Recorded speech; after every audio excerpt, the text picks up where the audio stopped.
Nagtagpuan kaning paksiw nga murag sabaw siya praktisan akong gutom ba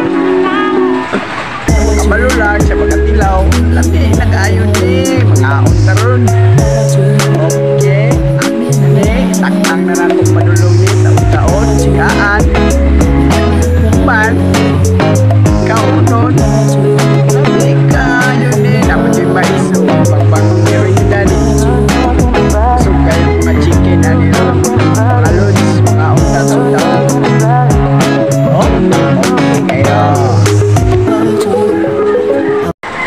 naluto na gid atong paksiw ha.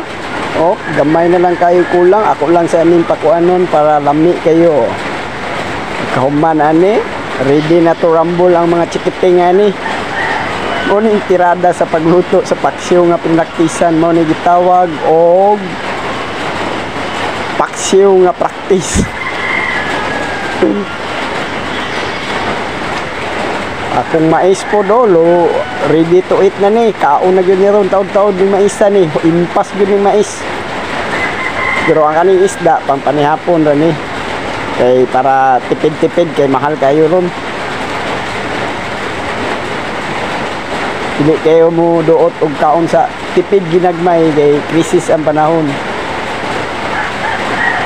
Para... Sige mga guys, i-like lang po kung supportahin akong vlog. Dito ni ang Randy Vlog. Nice guys, salamat. Thank you for watching. Bye-bye.